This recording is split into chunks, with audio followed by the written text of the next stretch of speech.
É o Márcio agora, depois a dinâmica, depois o jantar e depois a corrente que fecha aí. Certo?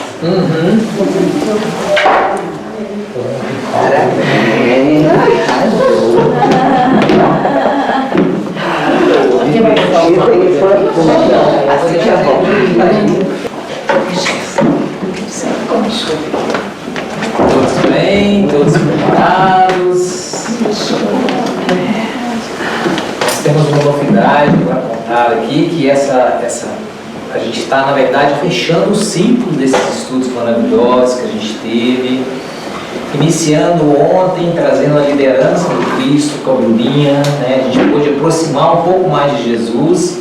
Hoje viemos aí adentrando nessas preciosidades das bem-aventuranças, e agora a gente vai nesse título Despertando para Jesus, ou Reencontrando Jesus, onde nós vamos juntar todas essas partes juntas, colocá-las juntas e vamos contar com a participação de todos. Não vai ser uma coisa igual a ensino feito, todo mundo caladinho, ou participando.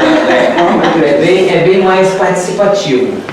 Quando a gente fala em reencontrar, é porque certamente nós já tivemos com Jesus em algum tempo do passado, já tivemos a oportunidade, e como aquela semente que caiu em várias das terras, a gente estava num período naquela época que a gente pode às vezes ter aceitado Jesus e estar com Ele até hoje, ou a gente pode ter aceitado e depois abandonou, ou a gente pode nunca ter visto Jesus. Mas o caso para nós aqui hoje é que nós vamos ter que buscar reencontrar, ou avaliar, ou refletir o que é encontrar Jesus.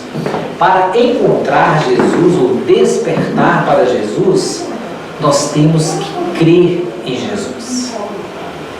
Ele mesmo disse isso. Ele disse assim: credes em Deus. Esse credes aí está no presente, né, dona Angela? Credes em Deus, crede também em mim. O segundo crede está no imperativo. Ele quis dizer assim: você acredita em Deus, então acredite em mim, porque Ele é o guia, Ele é o modelo. Aí na passagem, na sequência, ele vai dizer: porque quem vier a mim terá luz, terá vida, e vida em abundância. E essa abundância não é a abundância do existir ou do coexistir, porque o animal existe, a planta existe, a árvore existe, os animais existem. É uma outra abundância. É a abundância da vida, da crença na vida superior, na crença da vida, na crença no futuro. E nós muitas vezes lidamos às vezes bem, mas às vezes não sempre muito bem. E isso aí é a forma natural com que nos encontramos. Na verdade, um grande psicólogo da modernidade chamado James Prochaska, ele fez uma análise nos Estados Unidos de como é que é esse modelo de transformação para melhor. Vocês já ouviram falar alguma coisa? É o modelo teórico da mudança. Ele diz que acontece assim, vamos ver se vocês concordam. Ele diz que primeiro são 6 estágios de uma mudança para melhor. Porque a gente está falando aqui de Jesus, agora nós vamos nos posicionar nós perante o Cristo. Essa que é a proposta do fechamento de hoje. E o Prochaska diz assim: o primeiro estágio no processo de mudança chama pré-contemplação. Nesse estágio em que a pessoa pré-contempla, ela nem contempla ainda. Então por pesquisa científica, você não deve nem mexer com esse tipo de gente, tipo de irmão, ou querido, ou seja quem for, filho ou parente, porque se a pessoa ainda não está contemplando um desejo de mudar, não adianta, segundo o Prochaska, você chegar e falar assim, por exemplo, meu marido ou meu filho não quer, deixa ele, espera o tempo dele, porque se você insistir, vou falar de Jesus, uma hora ele vai aceitar, não, deixa, espera, porque a pré-contemplação não toca, entra por um ouvido e sai pelo outro. Isso é pesquisa científica, tá, gente? Aí depois entra a contemplação, onde você começa a balancear: Jesus, interessante, minha vida, Jesus, me melhorar, não me melhorar, como é que eu vou fazer esse processo? Então a pessoa começa a contemplar. Esse aí, ele diz que pode investir. Quando a minha irmã, por exemplo, a gente não era espírita, mas tinha uma tia, avó e tios que eram espíritas. Eles falavam, mas nunca existiu. O tio Pedro sempre contava casos, mas ele não falava: vão ao centro, ou vem cá, você está precisando tomar uma pasta, a gente está completamente obsidiados. Mas ele não falava, ele dava o filho. Aí a Beguinha conhece a Jane também, quando a minha irmã ligou para a tia Nésia que ia dar umas almofadas para ela. Falou: tia Nésia, eu não quero almofada, eu quero o livro dos espíritos para mim ler. Aí a tia falou, contemplou, deu logo 6 livros, e a minha irmã mais velha, né? Você tem que ler, você tem que ler. Meio forçado, eu li e falei: nossa, é isso mesmo, né? Em 1978 isso, né? Então, e quando a pessoa começa a contemplar, é porque ela já tem interesse, aí você investe. Depois da contemplação, tem a preparação, então a pessoa começa a preparar os hábitos.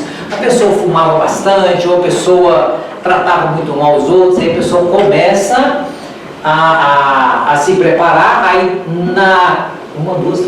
na 4ª etapa a pessoa vai agir e para realmente age, e aí depois ela tem só que manter. E aí eles vão ficar de boca aberta com a última etapa. Você sabe qual é a última etapa? A recaída.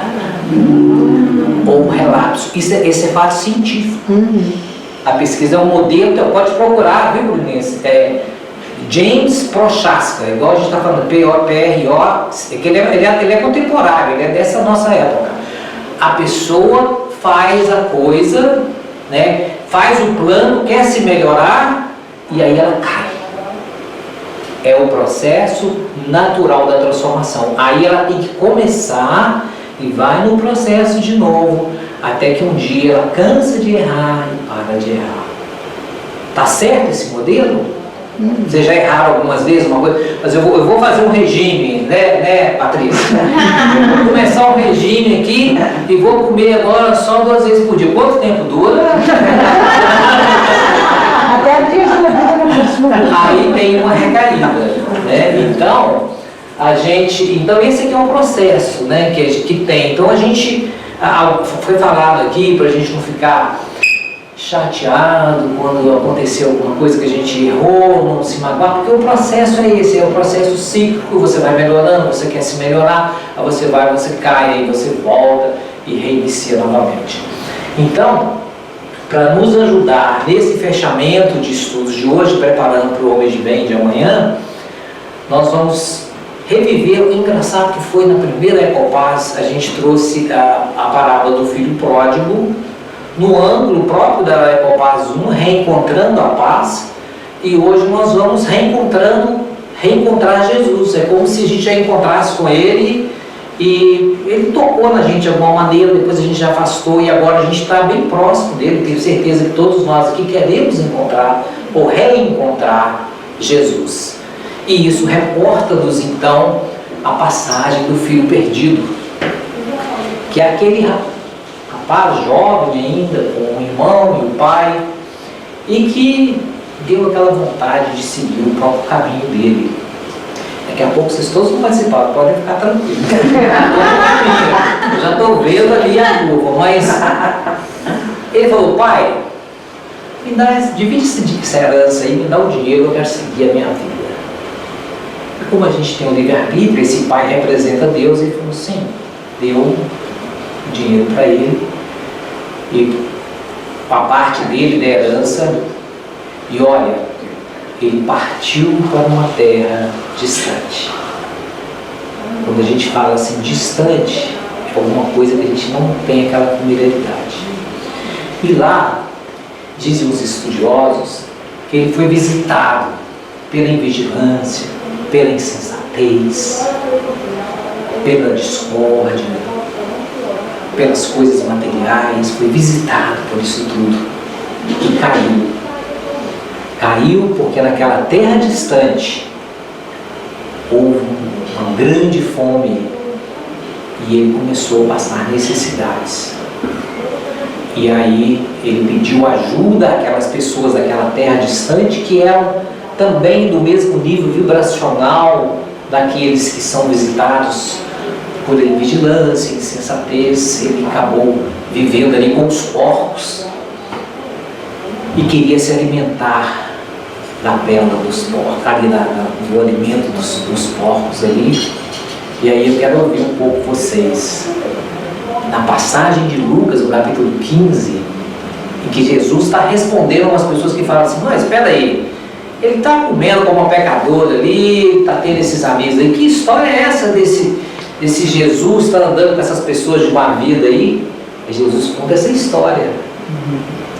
Logo depois que ele vai, primeiro ele conta da ovelha que perdeu, né? O cara tinha 199, e ele pergunta: você acha que ele vai pegar a ovelha que perdeu? O pessoal vai. Então é isso. Então esse filho aí, né? Então ele está lá, aí ele começa a lembrar do pai dele, e aí agora vocês vão falar um pouquinho para mim. O Lucas fala assim: caindo em si. Aí eu queria que vocês me ajudassem aí. O que significa? Vocês já caíram em si alguma vez? É muito importante no processo de mudança cair em si.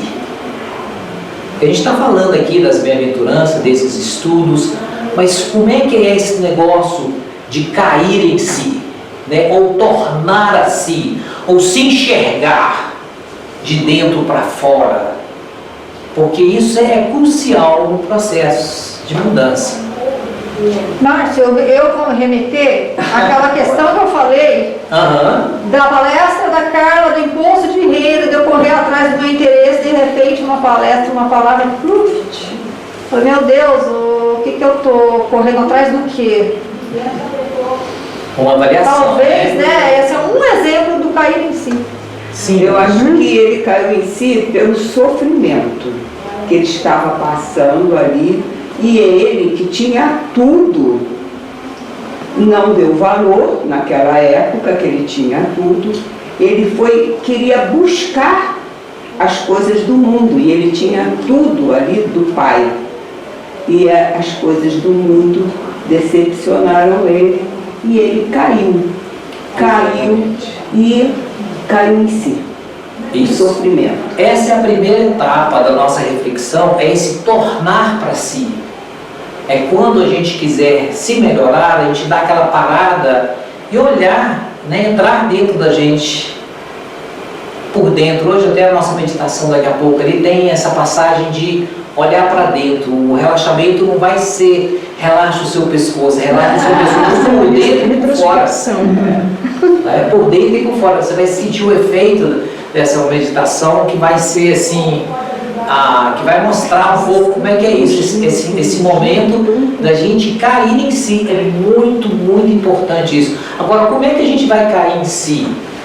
Será, por exemplo, que... Eu vou dar uma ideia, que eu queria que a gente trouxesse uma ideia, porque nós estamos aprendendo junto. Será que quando a gente olha, por exemplo, alguém tem um local assim, aquele ursinho lá americano, como é que eu esqueci o nome dele? Pum, né? Maria tem pouco. Era um gordinho assim, né? Ele falava que ele tinha um lugarzinho especial dele, que ele gostava ali onde é que ele fazia as coisas dele com ele mesmo. Aqui, algum de vocês tem aquele lugar especial, igual Jesus tinha o Monte das Oliveiras, ou olhar numa janela assim e ver o sol lá, igual aquele é a Mel não está aqui. Que você olha o sol e aí você pode conversar um pouco com Deus, né?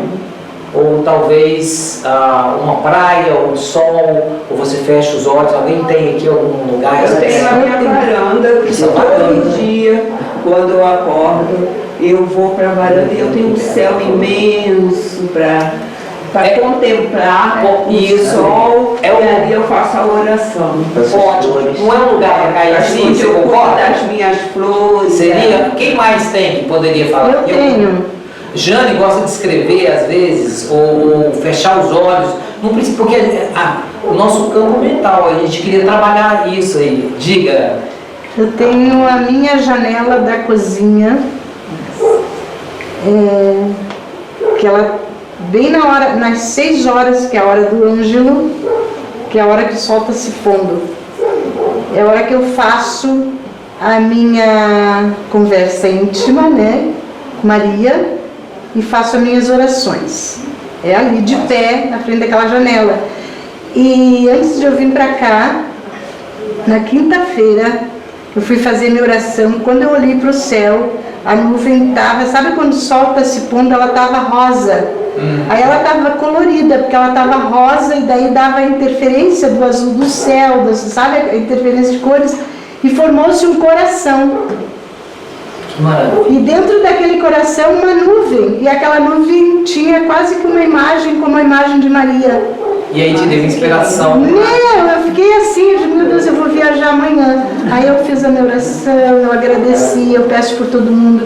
Aí eu faço a minha oração, eu converso com ela. Maravilha. Então Maravilha. ali é o meu local. Mais alguém? E quinta-feira estava Um lugar ali. especial para cair nesse? Sim. É a Caia, né? Quando eu tô chateada, eu tô bem vestinho, né? Aí for lá, olha aquela para ondas, ouço aquilo maravilhar, né? E ali já me transporta, já escrevo, já falo com Deus, faço tudo. Já Isso muda. é hora. Já muda. Não precisa de hora, só estar chateada, quando o mar começa aquele barulhinho das ondas e aí vem tudo. Tudo de bom. Eu gosto das 6 horas, porque são as montanhas, sabe? As montanhas de olhadas cantando. Não vem visitar mais aqui. Tá ótimo. Mais alguém quer falar? Caindo em si, que agora nós vamos ter uma outra parte ainda, continuar aí. Primeiro ele cai em si. Caindo em si. O meu local não é físico, eu não Sim, tenho uma janela sim. nem uma praia, mas eu tenho o canal dos Operários da Paz, que é o meu lugarzinho onde eu Que sua responsabilidade aí. Bom, aí, olha só, na passagem de Lucas, fala assim, caindo em si, aí vai ter uma coisa mais forte do que caindo em si. Vocês acreditam nesse poder, né? Caindo em si, levantou-se. Levantou-se e foi ter com seu pai. Então esse levantar, ele não foi levantado. Para nós evoluirmos, não adianta alguém pegar nossa mão e nos levantar. Nós temos que nos levantar. E isso está na terceira pessoa. Não é assim, foi levantado, levantaram ele. Não, ele levantou-se. E aí, esse ensinamento do filho perdido, que vai reencontrar o pai, ele tem dentro desse processo que a gente está refletindo aqui, esse processo da terceira pessoa, que aliás Jesus utiliza esse verbo na terceira pessoa em inúmeras partes. Eu acho que tem umas 20 passagens em que tem essa palavra, levantando-se, na terceira pessoa, com a mãe a sogra do Simão Pedro levantou-se depois que Jesus cuidou dela e foi fazer as coisas que ela devia fazer. Então é importante que nós, nesse processo de reencontrar com Jesus, que nós tomemos as nossas decisões. Palestras são bonitas, estudos são bons, música, os livros, a literatura espírita, mas a decisão é nossa. É esse momento de levantar-se. Alguma coisa aí dentro disso? Alguém já quer comentar? Eu acho que ninguém modifica ninguém. A pessoa tem que partir de dentro da própria pessoa mesmo. Então, através da vivência, que não tenha sido boa, como o filho pródigo, cair em si, né? E ver os seus erros e aceitar a mudança por ele próprio, né? Ninguém modifica ninguém, né? Muito obrigado, Sarinha. É exatamente isso. E a nossa conversa aqui, que a gente está fechando o trabalho, né, que a gente até agora já preparando para o Homem de Bem e já fazendo isso, é só essa posição nossa desse reencontro, partindo do princípio que algum momento no passado, porque vivemos lá em Capela ou em outros planetas, ou que já tivemos em religiões passadas, né, católica, protestante, mas aquilo ali tocou, mas não tocou direito. A gente não caiu em si do jeito que deveria cair em si e nem levantamos. E hoje a gente está nessa doutrina que a gente aprendeu no passado aí, que é o remédio de boi. Assim, é um remédio muito forte, né? Como se a gente já tivesse passado pela religião católica ou passado pela protestante, mas não modificamos, ficamos na nossa. Aí eles falam assim, não, vai lá, fala para eles que tem vida depois da morte, que tem obsessor, que tem comunicação com os espíritos, para ver se esse povo acorda, porque eles querem que a gente acorda, mas eles não podem acordar a gente por nós, a gente é que tem que fazer, né? Então esse aí é o processo que a gente gostaria de compartilhar, sem muita preparação. Esse estudo seria até do Marcelo Calvano.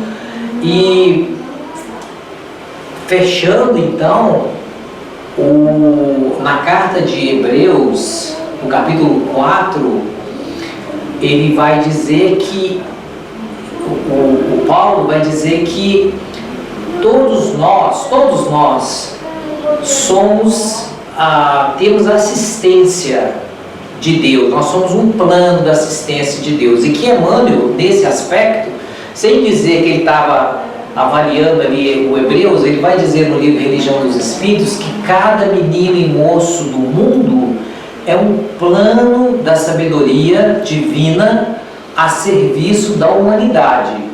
Então todos nós estamos dentro de um plano, mas aí o Paulo diz nessa mesma passagem que a gente corre o risco de sermos desqualificados. E aí ele diz bem assim, porque pessoas de energias, de vibrações pesadas, mais rasteiras, eles também estavam no plano, mas eles não aproveitaram nada do que foi dado para eles, porque eles receberam as orientações, os ensinos, sem fé. E aí algumas pessoas aqui mencionaram que alguma coisa sobre a fé, desde o início, não lembrei quem falou, mas talvez uma das palavras-chave nesse processo de crescimento é termos fé. Quando a gente recebe esses ensinos, é preciso que a gente tenha fé nesses ensinos, tenha fé nessa crença também. Então é cair em si, levantar-se, mas também ter fé, acreditar. Porque se a gente não acredita, o ensino vem, né Adilson? Aí o ensino chega pra gente, esses ensinos, chegam as bem-aventuranças, mas a gente então não serve para nada, aí a gente é desqualificado. Mas a gente está dentro de um plano. Muitos os chamados e poucos escolhidos. Poucos os escolhidos. Os escolhidos, diz Emmanuel, são os que ficam, né? Os que permanecem lá. Então era isso mesmo. A gente não vai se alongar aqui porque já é o terceiro estudo aqui. A gente só gostaria, antes de tudo, agradecer muito a Deus.